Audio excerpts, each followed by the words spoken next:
മേഘാലയ യാത്രയുടെ 2ാം എപ്പിസോഡിലേക്ക് എല്ലാവർക്കും സ്വാഗതം. കഴിഞ്ഞ എപ്പിസോഡിൽ കേരളത്തിൽ നിന്ന് ആരംഭിച്ച് ഞങ്ങളുടെ യാത്ര നിരവധി മണിക്കൂറുകൾ പിന്നിട്ട് ഒടുവിൽ മേഘാലയയിലെ നോങ്ജ്രോങ് ഗ്രാമത്തിലെത്തിയിരുന്നു. യാത്രയുടെ ക്ഷീണമുണ്ടെങ്കിലും പിറ്റേന്ന് കാണാനിരിക്കുന്ന കാഴ്ചകളെക്കുറിച്ചുള്ള ആവേശം കൊണ്ടായിരുന്നു ഞങ്ങൾ ഉറങ്ങാൻ പോയത്. അങ്ങനെ മേഘാലയയിലെ ഞങ്ങളുടെ യഥാർത്ഥ ആദ്യ ദിവസം ആരംഭിക്കുകയാണ്. So once again welcome back again to Mello Escobar. ഇന്നത്തെ യാത്ര ജയന്തിയ ഹിൽസിൻ്റെ ഹൃദയഭാഗത്തു കൂടിയാണ്. പ്രകൃതിയുടെ മനോഹാരിതയും നൂറ്റാണ്ടുകളുടെ ചരിത്രവും ആത്മീയതയും വിശ്വാസങ്ങളും ഒരുമിച്ച് അനുഭവിക്കാൻ കഴിയുന്ന ചില പ്രത്യേക സ്ഥലങ്ങളാണ് ഇന്നത്തെ ലിസ്റ്റിലുള്ളത്. രാവിലെ വെളിച്ചം പരക്കുന്നതിന് മുമ്പേ തന്നെ ഞങ്ങൾ നോങ്ജ്രോങ് വ്യൂ പോയിന്റിലേക്കുള്ള യാത്ര തുടങ്ങി. മേഘാലയയെക്കുറിച്ച് പഠിക്കുമ്പോൾ ഏറ്റവും കൂടുതൽ കണ്ട ചിത്രങ്ങളിൽ ഒന്നായിരുന്നു നോങ്ജ്രോങ്ങിലെ ക്ലൗഡ് ബെഡ്. മേഘങ്ങളുടെ സമുദ്രത്തിന് മുകളിൽ നിൽക്കുന്ന മലനിരകളും അതിനടിയിൽ ഉദിക്കുന്ന സൂര്യനും കാണാൻ നിരവധി ആളുകൾ ഇവിടെ എത്താറുണ്ട്. അതുകൊണ്ട് തന്നെ ഞങ്ങളും വലിയ പ്രതീക്ഷയിലായിരുന്നു. എന്നാൽ വ്യൂ പോയിന്റിൽ എത്തിയപ്പോൾ കാഴ്ച തികച്ചും വ്യത്യസ്തമായിരുന്നു. ചുറ്റുമുള്ള എല്ലാ ഭാഗങ്ങളും കനത്ത മൂടൽമഞ്ഞും മേഘങ്ങളും കൊണ്ട് മൂടപ്പെട്ടിരിക്കുകയായിരുന്നു. താഴ്വര എവിടെയാണെന്നും മലകൾ എവിടെയാണെന്നും പോലും തിരിച്ചറിയാൻ കഴിയാത്ത അവസ്ഥ. അത്ര ദൂരം യാത്ര ചെയ്തെത്തിയ ശേഷം ഇത് കണ്ടപ്പോൾ ചെറിയൊരു നിരാശ തോന്നിയില്ലെന്ന് പറഞ്ഞാൽ അത് കള്ളമായിരിക്കും. എന്നാൽ യാത്രകൾ നമ്മെ പഠിപ്പിക്കുന്ന ഒരു കാര്യമുണ്ട്.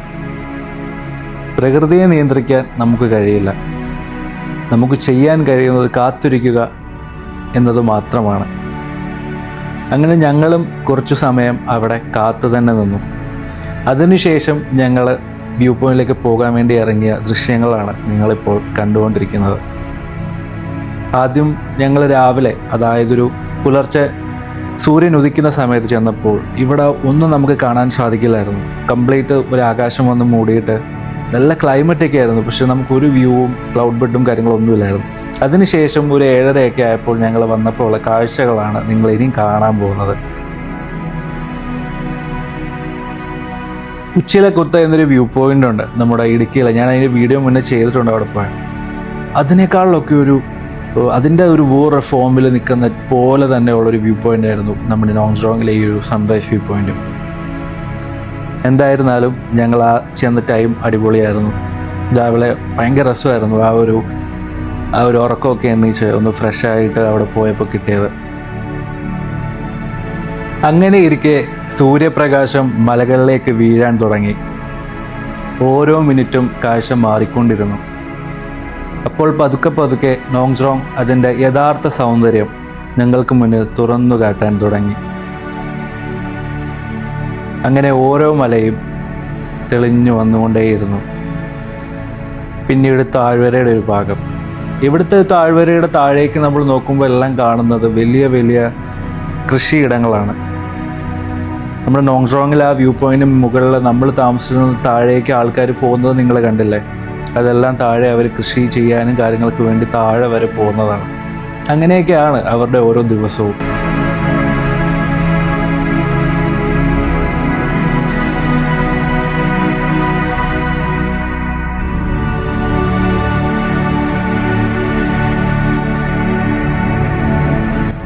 പച്ചപ്പ് കൊണ്ട് മൂടപ്പെട്ട മലനിരകൾ ദൂരെയായി ഇങ്ങനെ അനന്തമായി നീണ്ടു കിടക്കുകയാണ്. താഴെ ആഴമേറിയ താഴ്വരകൾ, അവയ്ക്കിടയിലൂടെ ഒഴുകുന്ന മേഘങ്ങളും. നമുക്ക് സൂക്ഷിച്ചു നോക്കിയാൽ ചെറിയ ചെറിയ മേഘങ്ങൾ ഇങ്ങനെ പോകുന്നത് കാണാനായിട്ട് സാധിക്കും. രാവിലെ സൂര്യപ്രകാശം മലകളിൽ വീഴുമ്പോൾ ഓരോ നിമിഷവും മാറിക്കൊണ്ടിരുന്ന നിറങ്ങൾ.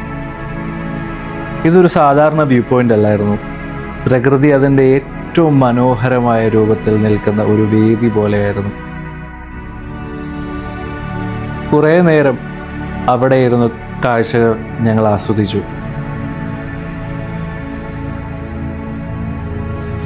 ക്യാമറയിൽ എത്ര പകർത്തിയാലും കണ്ണുകൾ കൊണ്ട് കാണുന്ന അനുഭവത്തിന് പകരമാകില്ലെന്ന് തോന്നിപ്പിക്കുന്ന ഒരു സ്ഥലം.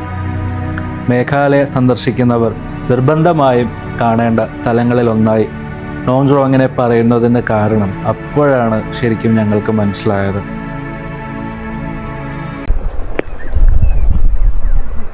എന്താണ് പറയാനുള്ളത്? എങ്ങനെയുണ്ട് വ്യൂ?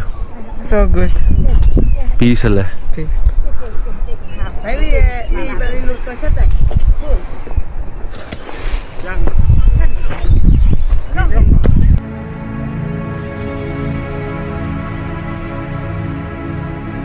ഈ അത്ഭുതകരമായ പ്രഭാത കാഴ്ചകൾ മനസ്സിൽ സൂക്ഷിച്ച് ഇനി ഞങ്ങൾ അടുത്ത ലക്ഷ്യസ്ഥാനമായ നാർത്തിയാങ്ങിലേക്കാണ് യാത്ര തുടരുന്നത്. അവിടെ ഞങ്ങളെ കാത്തിരിക്കുന്നത് നൂറ്റാണ്ടുകൾ പഴക്കമുള്ള ചരിത്രവും സംസ്കാരവും വിശ്വാസങ്ങളുമാണ്. ഓടിയാണ് ഫസ്റ്റ് ഗിയർ എങ്ങോട്ടാ? എനിക്കറിയത്തില്ല. ആ ആഗ്രഹമുണ്ടോ അപ്പോൾ പഠിക്കാൻ? വേണ്ട, എന്താ? ഓടിക്കാൻ വയ്യ. എന്നാലും അപ്പോൾ നോൺജറോങ്ങിൽ നിന്ന് നമ്മൾ യാത്ര തിരിക്കുകയാണ്. അപ്പോൾ ആ ഒരു സ്ഥലത്തിനെ പറ്റി ഒരു ഉള്ളടക്കം പറയുകയാണെങ്കിൽ, തീർച്ചയായിട്ടും നിങ്ങൾ മേഘാലയയിൽ പോകുന്നുണ്ടെങ്കിൽ ഈ ഒരു നോൺജറോങ് വ്യൂ പോയിന്റിൽ എത്തി അവിടെ ഒരു സ്റ്റേ ചെയ്ത് ആ ഒരു സൺറൈസ് ഒക്കെ കണ്ടിട്ട് വേണം അടുത്ത ഡെസ്റ്റിനേഷൻ പ്ലാൻ ചെയ്യാൻ വേണ്ടിയിട്ട്. അപ്പോൾ എന്താണെന്ന് വെച്ചാൽ നമ്മുടെ മേഘാലയയുടെ നല്ലൊരു പോർഷൻ നമുക്ക് ഈസ്റ്റ് ഖാസി ഹിൽസ് എന്നുള്ളത് നല്ലൊരു പോർഷൻ നമ്മൾ അവിടെ തന്നെ കവറാവും. അങ്ങോട്ടൊക്കെ പോകുന്ന ഒരു വഴിയാണെങ്കിലും എല്ലാം കൊണ്ടും നോൺജറോങ് വ്യൂ പോയിന്റ് എന്തുകൊണ്ടും നല്ലൊരു ഓപ്ഷനാണ്. അതുപോലെ തന്നെ ആ വ്യൂ പോയിന്റ് തൊട്ടപ്പുറത്തെ ഒരു സ്റ്റേയിലാണ് ഞങ്ങൾ താമസിച്ചത്. അപ്പോൾ ആ ഒരു കുട്ടിയുടെ പേര് യോഹുൻ എന്നാണ്. അപ്പോൾ ആളുടെ കോൺടാക്ട് നമ്പറും മറ്റ് ഡീറ്റെയിൽസും എല്ലാം ഞാൻ കൊടുത്തേക്കാം.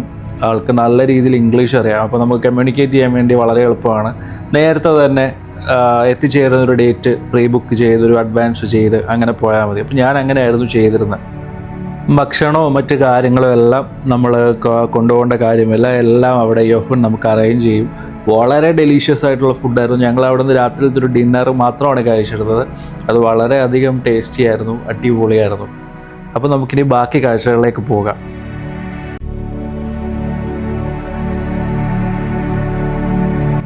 രാവിലെ സമയമായതിനാൽ വഴിയിലുടനീളം ഒരു പ്രത്യേക ശാന്തത അനുഭവിക്കാനുണ്ടായിരുന്നു. ഞങ്ങൾ ഇന്നലെ നോങ്ജോങ്ങിലേക്ക് വന്ന അതേ വഴിയിലൂടെയാണ് തിരികെ യാത്ര ചെയ്യുന്നത്. പക്ഷെ ഇന്നലെയും ഇന്നും തമ്മിൽ വലിയൊരു വ്യത്യാസമുണ്ടായിരുന്നു.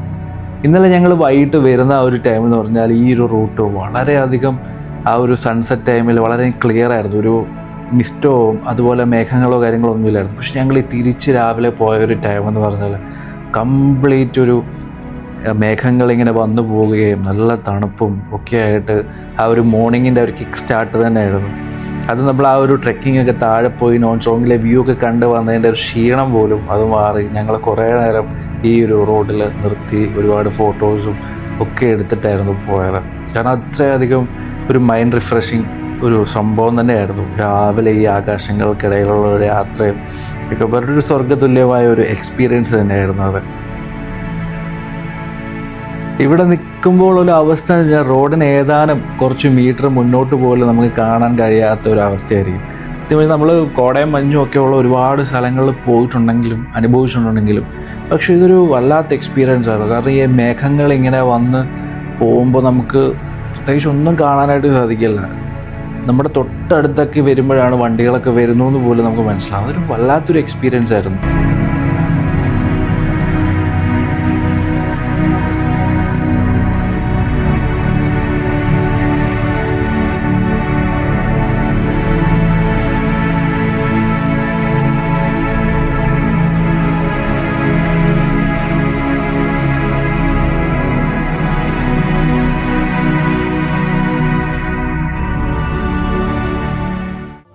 അങ്ങനെ കുറച്ച് നേരത്തെ യാത്രയ്ക്ക് ശേഷം ഞങ്ങൾ പ്രഭാത ഭക്ഷണത്തിനായി ഒരു ചെറിയ ഹോട്ടലിൽ നിർത്തി. അപ്പോൾ ഇതായിരുന്നു ആ ഒരു ഹോട്ടൽ. ഒരു രക്ഷയില്ലാത്ത ഫുഡാണ് അവിടുത്തെ. വളരെയധികം നല്ല ക്വാളിറ്റിയും അതുപോലെ എല്ലാ ഒരുപാട് നമുക്കിഷ്ടപ്പെടുന്ന സൗത്ത് ഇന്ത്യൻ ഡിഷസ് ആണെങ്കിലും എല്ലാ ടൈപ്പ് ഫുഡും നമുക്കവിടെ കിട്ടും. അവിടുത്തെ കോഫിയൊക്കെ എനിക്ക് ഇപ്പോഴും ഓർമ്മയുണ്ട്. ഭയങ്കര അടിപൊളി കോഫിയായിരുന്നു നമുക്ക് ഇട്ട് തന്നതൊക്കെ. അപ്പോൾ അവിടെ നിന്ന് ഭക്ഷണം കഴിച്ചിട്ടായിരുന്നു നമ്മൾ ഈ പറയുന്ന വെസ്റ്റ് ജെൻഷ ഹിൽസിലേക്ക് ലക്ഷ്യമാക്കി പിന്നീട് ആ ഒരു യാത്ര തുടർന്നത്.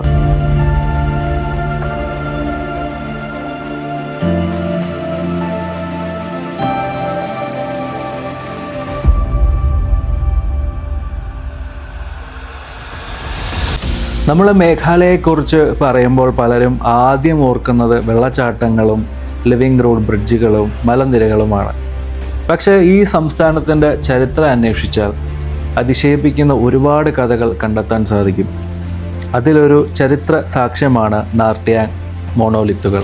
അപ്പോൾ അത് കാണാൻ വേണ്ടിയിട്ടാണ് നമ്മളിപ്പോൾ ഈ പോയിക്കൊണ്ടിരിക്കുന്നത്. അപ്പോൾ നമ്മളിപ്പോൾ ഈ എത്തിച്ചേരുന്നതാണ് നമ്മുടെ വെസ്റ്റ് ജെൻഷ്യ ഹിൽസിലേക്കുള്ള ഒരു എൻട്രി എന്ന് പറയുന്നത്. മേഘാലയയിൽ ശരിക്കും 2 ഭാഗമാണ്. ഒന്ന് ഈസ്റ്റ് കാസി ഹിൽസും അതുപോലെ ഈ ജെൻഷ്യ ഹിൽസും. അപ്പോൾ നമ്മൾ ഇവിടെ പോകുമ്പോൾ ഈ 2 സൈഡും കാണാതെ പോയാൽ അത് ഭയങ്കര മിസ്സിങ് ആയിരിക്കും. അതുകൊണ്ട് നിങ്ങൾ പ്ലാൻ ചെയ്യുമ്പോഴും അങ്ങനെ തന്നെ പ്ലാൻ ചെയ്ത് എല്ലാ സൈഡും കണ്ടിട്ട് വേണം പോകാനായിട്ട്.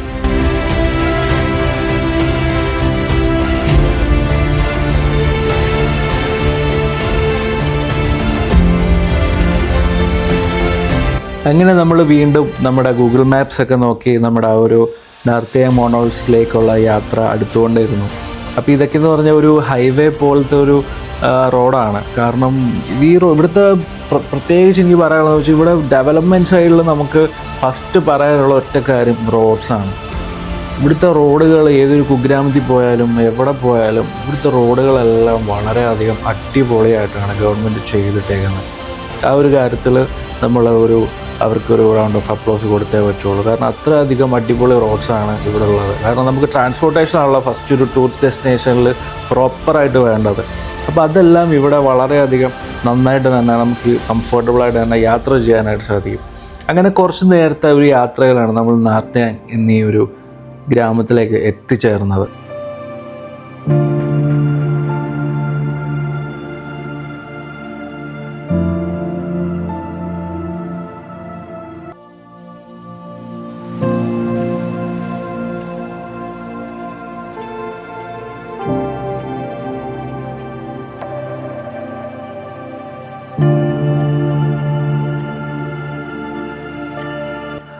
ആദ്യ കാഴ്ചയിൽ തന്നെ ഇതൊരു സാധാരണ വിനോദസഞ്ചാര കേന്ദ്രമല്ലെന്ന് മനസ്സിലാകും.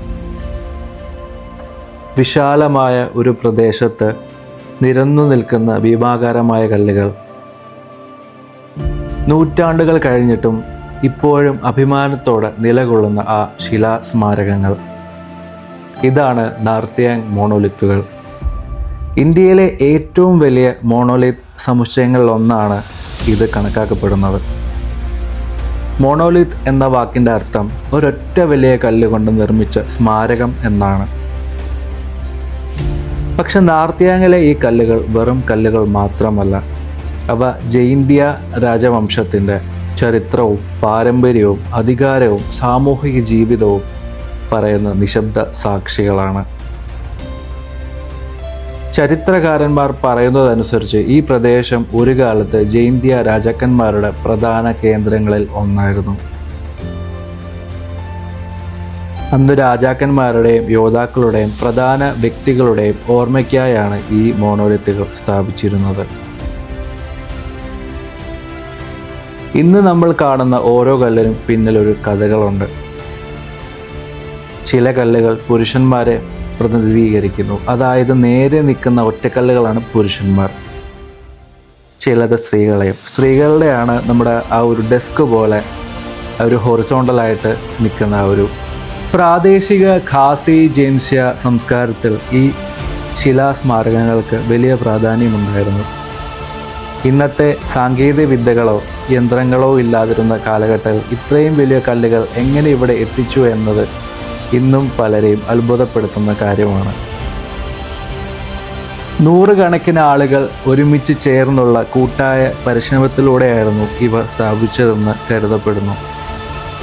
ഈ സമുച്ചയത്തിലെ ഏറ്റവും ശ്രദ്ധേയമായ ഭാഗം ലോകത്തിലെ ഏറ്റവും ഉയരം കൂടിയ മോണോലിത്തുകൾ ഒന്നായി കണക്കാക്കപ്പെടുന്ന ഭീമാകാരനായ ഈ ഒരു കല്ലാണ്. ഏകദേശം 8 മീറ്ററിലധികം ഉയരമുള്ള ഈ ശിലാസ്മാരകം ഇവിടെ എത്തുന്ന എല്ലാവരുടെയും ശ്രദ്ധ പിടിച്ചുപറ്റുന്നു. അതിൻ്റെ മുന്നിൽ നിൽക്കുമ്പോൾ മനുഷ്യൻ്റെ അധ്വാന ശേഷിയെയും അന്നത്തെ സമൂഹത്തിൻ്റെ സംഘടനാ ശേഷിയെയും കുറിച്ച് ചിന്തിക്കാതെ ഇരിക്കാൻ കഴിയില്ല. നൂറുകണക്കിന് വർഷങ്ങൾക്ക് മുൻപ് നിർമ്മിക്കപ്പെട്ട ഈ സ്മാരകങ്ങൾ ഇന്നും അതേ ശക്തിയോടെ നിലകൊള്ളുന്നു എന്നത് തന്നെ അതിശയകരമാണ്.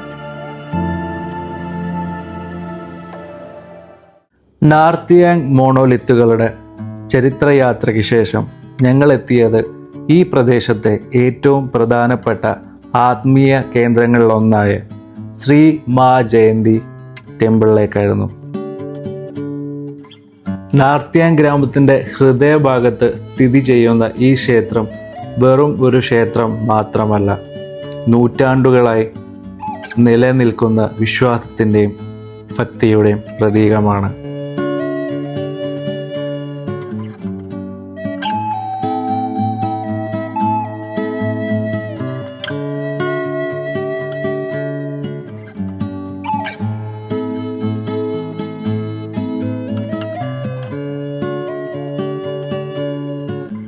ഹിന്ദു വിശ്വാസപ്രകാരം ഇന്ത്യയിലുടനീളം വ്യാപിച്ചു കിടക്കുന്ന 51 ശക്തിപീഠങ്ങളിൽ ഒന്നായാണ് ഈ സ്ഥലം കണക്കാക്കപ്പെടുന്നത്.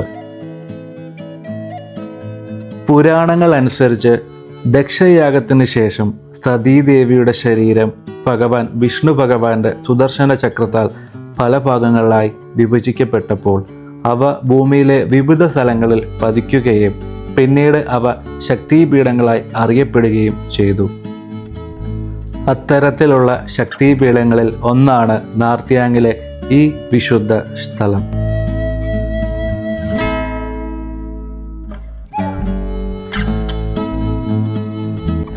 ഇവിടെ സതീദേവിയുടെ ഇടത് തുടയോ തുടയുടെ ഭാഗമോ പതിച്ചു എന്നാണ് വിശ്വാസം. അതുകൊണ്ട് തന്നെ ഈ ക്ഷേത്രത്തിന് ഭാരതത്തിൻ്റെ വിവിധ ഭാഗങ്ങളിൽ നിന്നുള്ള ഭക്തർ എത്തിച്ചേരാറുണ്ട്.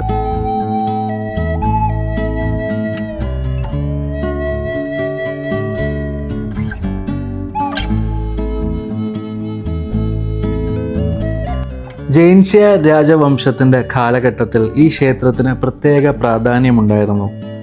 അന്നത്തെ രാജാക്കന്മാർ ശക്തി ആരാധനയുടെ വലിയ അനുയോഗികളായിരുന്നുവെന്നും ഈ ക്ഷേത്രം രാജകുടുംബത്തിൻ്റെ പ്രധാന ആരാധനാ കേന്ദ്രങ്ങളിൽ ഒന്നായിരുന്നുവെന്നും ചരിത്രം പറയുന്നു.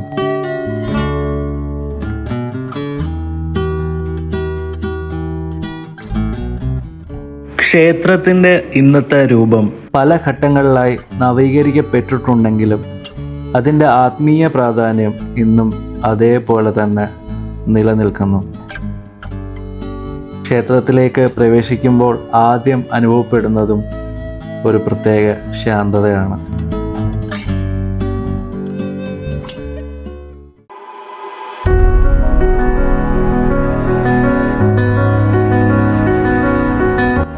അങ്ങനെ ക്ഷേത്രത്തിലെ ദർശനത്തിന് ശേഷം ഞങ്ങൾ ഇന്നത്തെ യാത്രയിലെ ഏറ്റവും പ്രതീക്ഷയോടെ കാത്തിരുന്ന ലക്ഷ്യസ്ഥാനത്തിലേക്ക് യാത്ര തുടരുന്നു.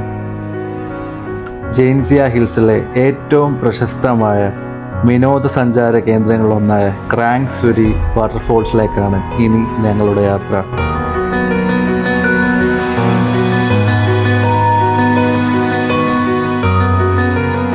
നാർത്തിയാങ്ങിൽ നിന്ന് ക്രാങ് സുരിയിലേക്കുള്ള വഴി മേഘാലയയുടെ ഗ്രാമീണ സൗന്ദര്യം ഏറ്റവും മനോഹരമായി കാണിച്ചു തരുന്ന റൂട്ടുകളിലൊന്നാണ്.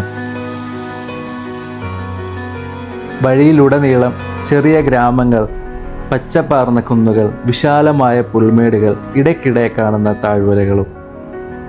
ഓരോ കിലോമീറ്ററും ഒരു പുതിയ കാഴ്ച സമ്മാനിക്കുന്നത് പോലെയായിരുന്നു. ജൈൻഷ്യ ഹിൽസിൻ്റെ ഉൾപ്രദേശങ്ങളിലൂടെ മുന്നോട്ട് പോകുന്തോറും തിരക്ക് കുറഞ്ഞു. നഗരങ്ങളുടെ ശബ്ദമില്ല, ഫോൺ മുഴക്കങ്ങളില്ല, പ്രകൃതിയും റോഡും മാത്രം. ഇത്തരം യാത്രകളിലാണ് ലക്ഷ്യസ്ഥാനത്തേക്കാൾ യാത്ര തന്നെ മനസ്സിൽ കൂടുതൽ ഇടം പിടിക്കുന്നത്.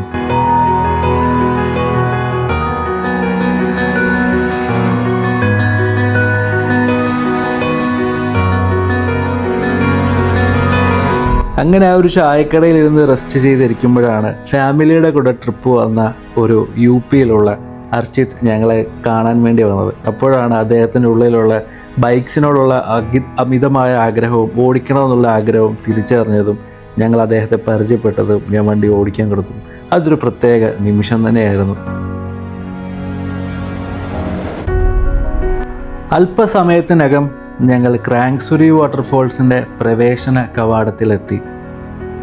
മേഘാലയയിലെ ഏറ്റവും വൃത്തിയുള്ളതും ഏറ്റവും മനോഹരവുമായ വെള്ളച്ചാട്ടങ്ങൾ ഒന്നാണ് ക്രാങ് സുരി എന്നറിയപ്പെടുന്നത്.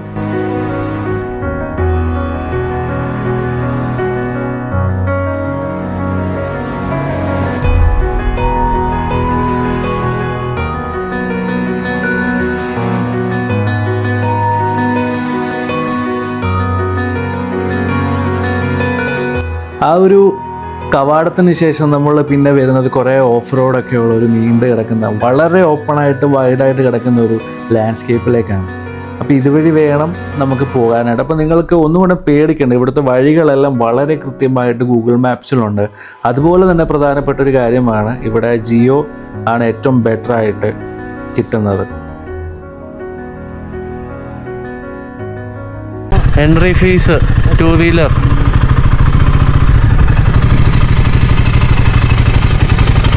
Payment now. അങ്ങനെ നമ്മുടെ പ്രവേശന ടിക്കറ്റ് എടുത്ത ശേഷം വെള്ളച്ചാട്ടത്തിലേക്കുള്ള നടത്തം ആരംഭിച്ചു. വണ്ടി പാർക്ക് ചെയ്യുന്ന ഭാഗത്ത് നിന്ന് വെള്ളച്ചാട്ടം നേരിട്ട് കാണാനാകില്ല. അതുകൊണ്ട് ചെറിയൊരു ട്രെക്കിംഗ് അനുഭവം കൂടി ഇവിടെ ലഭിക്കും. കാടുകൾക്കിടയിലൂടെയും പടികളിറങ്ങിയും മുന്നോട്ട് പോകുമ്പോൾ ദൂരെയായി വെള്ളച്ചാട്ടത്തിൻ്റെ ശബ്ദം കേൾക്കാൻ തുടങ്ങി.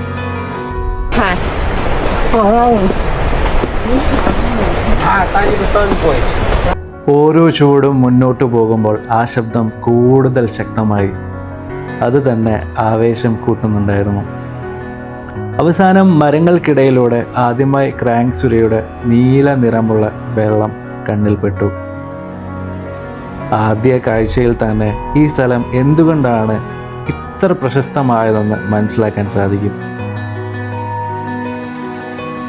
സാധാരണ വെള്ളച്ചാട്ടങ്ങളിൽ നിന്നും വ്യത്യസ്തമായി ഇവിടെ വെള്ളത്തിന് ഒരു അത്ഭുതകരമായ നീല നിറമുണ്ട്. ഞാൻ എൻ്റെ ജീവിതത്തിൽ ഇന്നേ വരെ അത് വേറെങ്ങും ഒരു വെള്ളച്ചാട്ടത്തിനും കണ്ടിട്ടില്ല. സൂര്യപ്രകാശവും ചുറ്റുമുള്ള പാറകളും വെള്ളത്തിൻ്റെ തെളിമയും ചേർന്നാണ് ഈ മനോഹരമായ നിറം രൂപപ്പെടുന്നത്. ഇപ്പോൾ നിങ്ങൾ കണ്ടുകൊണ്ടിരിക്കുന്നത് നമ്മുടെ വെള്ളച്ചാട്ടത്തിന് മുകൾ ഭാഗമാണ്. ആദ്യം ഞങ്ങൾ വെള്ളച്ചാട്ടത്തിന് മുകളിലെ ഭാഗങ്ങൾ കണ്ടു. ഇവിടെയാണ് നിരവധി അഡ്വഞ്ചർ ആക്ടിവിറ്റികൾ നടക്കുന്നത്.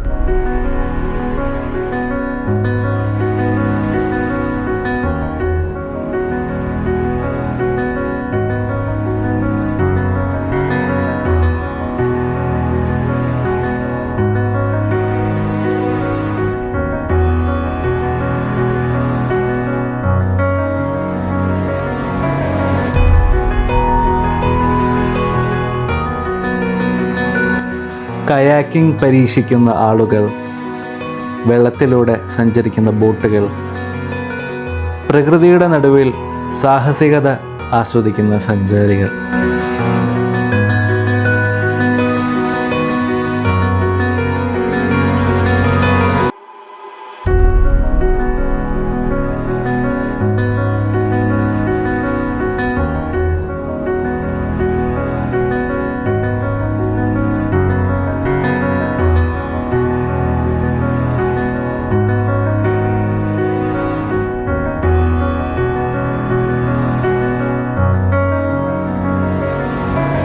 അങ്ങനെ അവിടെ കുറച്ച് സമയം ചിലവഴിച്ച് ചുറ്റുമുള്ള കാഴ്ചകളൊക്കെ അനുഭവിച്ച് ഞങ്ങൾ അവിടെ നിന്നു.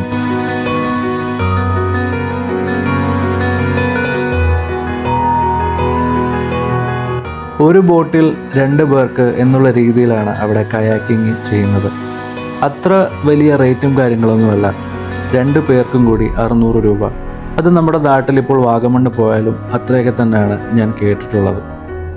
പിന്നൊരു കാര്യം പറയേണ്ടത്, നമ്മളെല്ലായിടത്തും വെള്ളച്ചാട്ടങ്ങളും വെള്ളക്കെട്ടുകളും ഒക്കെ നിരവധി കണ്ടിട്ടുണ്ടെങ്കിലും പക്ഷെ ഇത്രയധികം ക്രിസ്റ്റൽ ക്ലിയർ ആയിട്ടുള്ള വെള്ളം നമ്മുടെ ആ ഒരു വെള്ളത്തിന് താഴെയുള്ള ഭാഗങ്ങളെല്ലാം നമുക്ക് വളരെയധികം ക്ലിയർ ആയിട്ട് കാണാനായിട്ട് സാധിക്കും.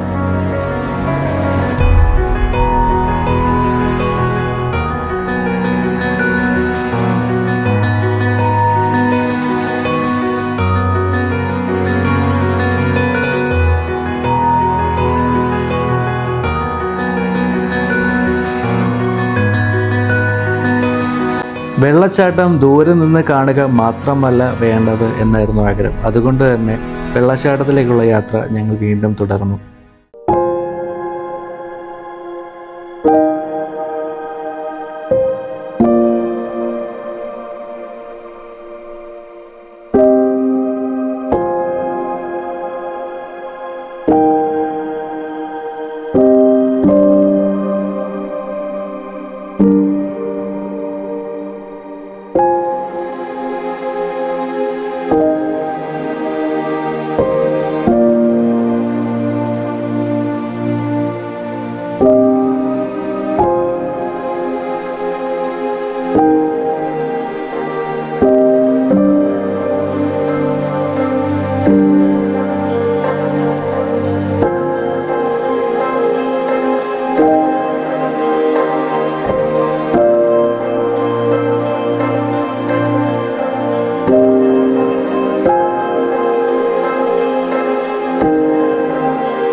അങ്ങനെ ഓരോ പടവും പയ്യെ പയ്യെ ഇറങ്ങി ഞങ്ങൾ അത്ഭുതകരമായ വെള്ളച്ചാട്ടത്തിന് അടുത്തേക്കെത്തി.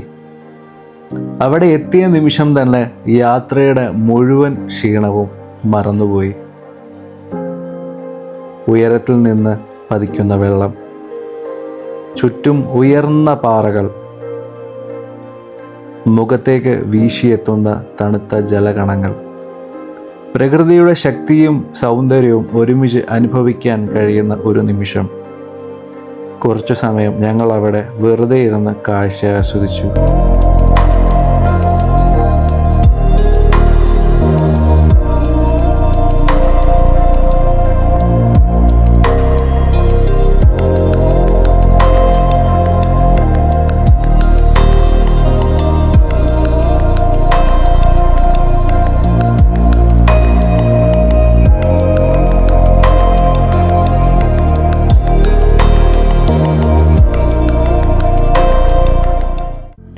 അങ്ങനെ ഞങ്ങളും വെള്ളത്തിലേക്ക് ഇറങ്ങി. മേഘാലയയിലെ തണുത്ത മലവെള്ളം ശരീരത്തെ വിറപ്പിച്ചെങ്കിലും ആ അനുഭവം വാക്കുകളിൽ വിവരിക്കാൻ ബുദ്ധിമുട്ടാണ്.